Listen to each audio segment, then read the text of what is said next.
Mon nom est Hélène Dubé. Je suis née en 1953 dans le bas du fleuve à Saint-Pamphile. J'ai fait mes études en éducation spécialisée au Collège Sainte-Foy à Québec. Et je suis venue travailler après dans la région de Montréal. J'ai commencé à Saint-Luc, dans un centre d'hébergement en déficience intellectuelle. Et ensuite, je suis déménagée dans la région de Montréal, encore en déficience intellectuelle, dans un centre d'hébergement. Et ensuite, j'ai eu la possibilité de travailler en foyer de groupe pour le même centre qui était Centre Jean-Olivier Chénier, qui a changé de nom, qui est maintenant Lisette Duprat, je crois.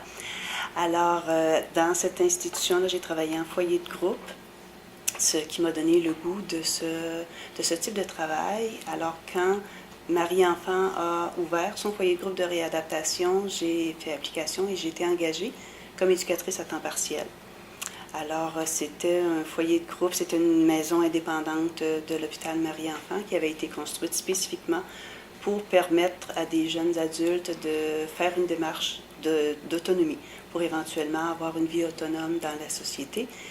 Ce besoin venait d'une clientèle qui était ici, hébergée à long terme, qui était ici depuis leur tendre enfance et leurs conditions physiques ne leur permettant pas d'aller dans un autre endroit, nécessitait une phase de transition pour aller chercher l'autonomie, pour pouvoir prétendre peut-être à une vie autonome.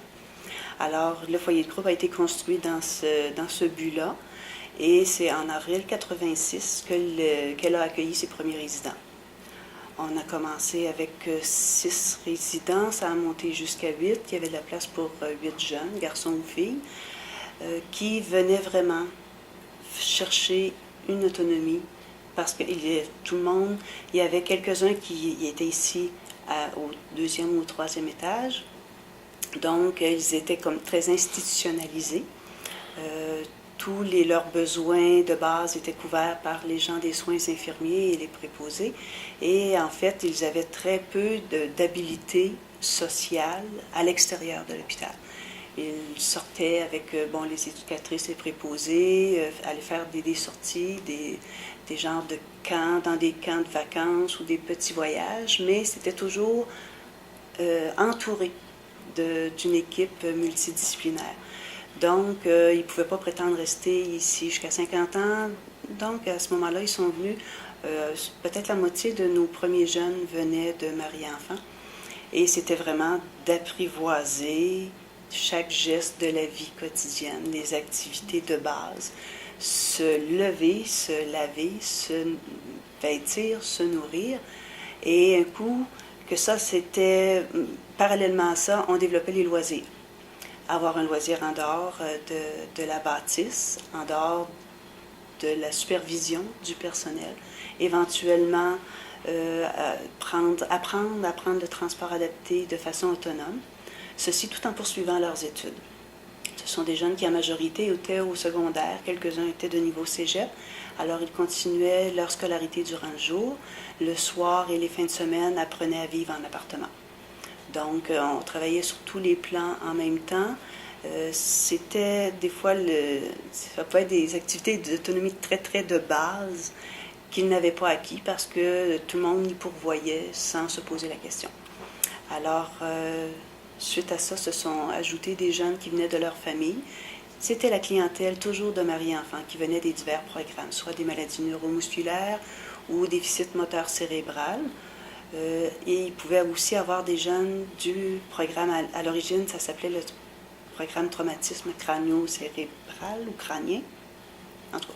Et maintenant, c'est devenu le programme de neurotraumatologie. Alors, ces jeunes-là qui, après un coma ou une longue hospitalisation, nécessitaient de récupérer les habiletés qu'ils avaient à l'origine, venaient poursuivre leur réadaptation dans un milieu plus autonome, plus normalisant, si on veut. Alors, le foyer a été ouvert de 86 à 96. C'était ouvert 365 jours par année au début. Alors, les jeunes pouvaient aller chez eux peut-être une fin de semaine sur 2, s'ils s'ennuyaient trop. Sinon, ils pouvaient rester même la fin de semaine et vraiment poursuivre sur les activités de loisirs.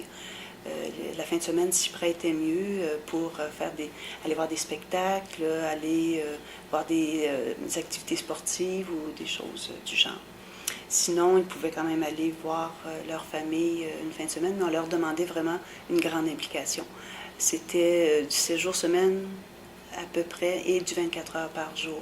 Donc, ils couchaient au foyer de groupe et allaient passer quelques jours de congé dans leur famille.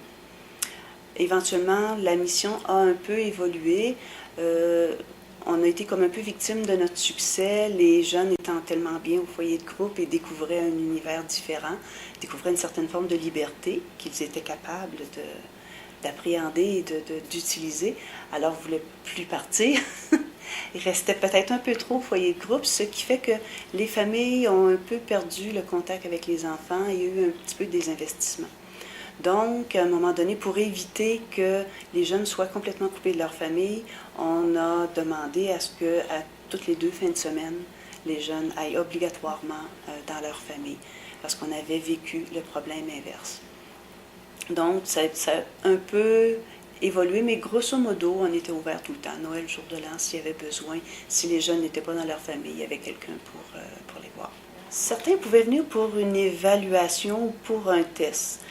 En général, un bon séjour, c'était 1 an et demi à 2 ans. On calculait que le jeune avait vraiment besoin d'une année complète pour se prendre en main, pour se rendre compte que oui, je suis capable, mais j'ai des efforts à mettre et il faut que je les mette maintenant. Donc, à partir d'1 an et demi, il s'investissait beaucoup et là, ça débloquait beaucoup pour la réadaptation. Mais au début, c'était plus du maternage, disons. Bon, tu dois apprendre à faire ça, je te le rappelle. N'oublie pas, tu dois faire ça. Prendre par la main un peu et accompagner beaucoup. Et disons qu'au bout de 2 ans, le jeune avait pas mal les habiletés pour le faire. À ce moment-là, restait à trouver un appartement adapté, accessible, avec, si nécessaire, les services du CLSC pour leur donner les soins qu'ils pouvaient nécessiter. Alors, à ce moment-là, ils pouvaient avoir une prolongation de séjour parce qu'il manquait ces détails assez importants quand même, une subvention au loyer, un appartement, un bail, et etc.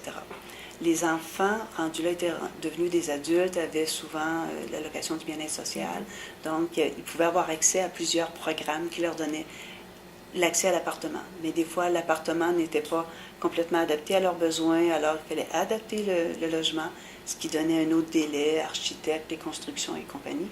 Donc, il peut y avoir des séjours, il y a eu des séjours qui sont prolongés jusqu'à 3 ans, et même certains ont été un petit peu plus longs parce que, au bout du compte, après de multiples essais d'autonomie, on s'est rendu compte que les jeunes n'avaient pas la capacité personnelle de vraiment se prendre en charge au point de vue santé. Alors, il fallait faire des recherches pour leur trouver une place dans une ressource pour adultes.